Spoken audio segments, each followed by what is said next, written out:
Dream and Destiny. Well, the last episode was a very, very darkened one. It's almost hard.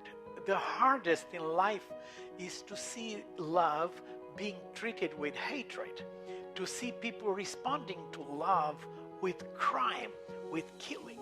It's very, very, very hard to take this kind of situation and to analyze it, let alone to live it. When you know that the feelings of your heart are full of love and appreciation for another person, and that person responds back in such negative terms. But the man of God, as we talk together, will not be affected or transformed by the evil he suffers. He will suffer the evil, but he will stay the same because his eyes are fixed not on the evil around, but they are fixed on the goodness and love of God. You remember very well Stephen dying, looking up to heaven, not to the people that were throwing stones against him. Now you send a very beautiful question. Amid all that happened, so they took Joseph and they wanted to kill him on spot, but at the intervention of their brother Reuben, they spared his life. They threw him in one of those deep holes there. In the midst of this, you are asking, amid all of all that happened, can we say that God protected Joseph? Yes, yes, yeah. You would say that protection would be for Jacob not to send him to his brothers, or protection would be for all his brothers falling like dead and saving Joseph. No. The protection of God, it's his presence in the midst of danger. Did you read Psalm 23? It says that even if I am in the valley of the shadow of death, it's not about death. It's about your presence with me there. That's the main point. It's above death, above life, your presence with me. So now you are asking me if God protected Joseph. Yes. The very first protection in life for God is that God will preserve your soul, that will not be stirred or altered or transformed according to the evil around. That's the first kind of protection in your life. And we should be praying about that. Lord, don't ever let my soul be tainted or transformed by the evil I suffer. Let the evil do its work around me, but not in my soul. Let me suffer the evil, but never be transformed into the image of the evil. So God fully protected Joseph.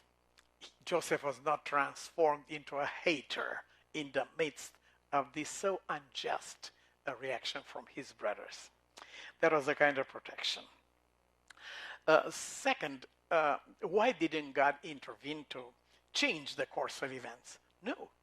He is not changing the course of events. He is putting all the events to work in the direction of his providence. And he's doing this with us in mind. He knows that someday we'll thank God and glorify him for the fact that he let the things go their course. So Joseph was there deep in that hole when Judas proposed that he would be sold as a slave in Egypt. And he was sold. He was sold. And at every time you see glimpse from the life of Jesus, we are going to come together sometimes in the same series, Dream and Destiny, and see how many of these aspects of Joseph's life were prophetic about Jesus. But for the moment being, let's stay here. God protected him. Yeah, but he was thrown there, and then he was sold. Yeah, this is the protection of God. God was having a higher plan than our immediate good. He was having in mind our eternal welfare.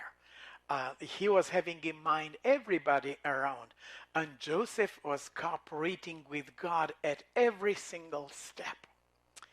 Yes, what is most important is that we don't ever hear a word of distress toward God.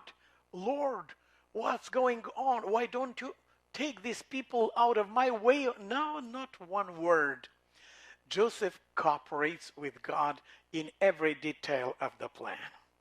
Amidst of all the things that happened, that was the protection of God on his life. So when you pray for protection, don't try to tell the Most High what to do and how to act. Always try to feed your trust in Him and your confidence that everything He does, it is in the direction of your own salvation, of the salvation of many. Do we understand what's going on all the time? No. Most of the time we don't. But we trust God that everything He does is part of a grand design that will bring things to an end, to a glorious end, that will bring the glory of the name of God and the salvation of many. So Joseph would not understand what was going on, but he submitted himself fully to the plan of God. Did God protect him? Absolutely.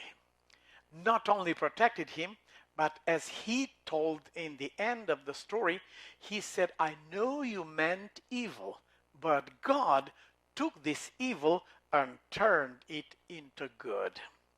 May our eyes always be fixed on the one that can turn and transform the worst of all situations into an unimaginable blessing. Sometimes you think a fatal disease, a fatal accident, a horrible loss of a loved one, or other things, they are irreversible, irreplaceable, and they really are. This is a real experience, but things don't end here.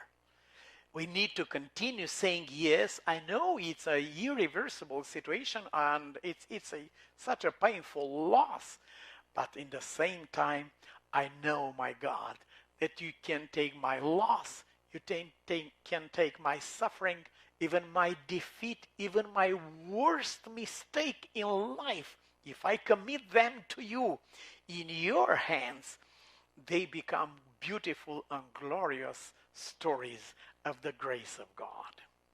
Joseph was on his way to slavery to Egypt. He never imagined that his journey to see his brothers will end so tragically for the time being. But he always fed the hope that behind all these evils, there is something good that is prepared by God. I don't know the course of things, but I know who is behind the course. I know who holds the future. I know who holds the unknown, the mysterious. I know who holds the powers of life and death. That's all I know. The way he will act, it's not revealed to me yet. Maybe I will understand it someday in a certain measure, but I know somebody who understands all things fully. These are the thoughts that were in Joseph's heart as he was delivered to the slave traders going to Egypt. He was not going to Egypt. He was going in the path of God's dream with his life.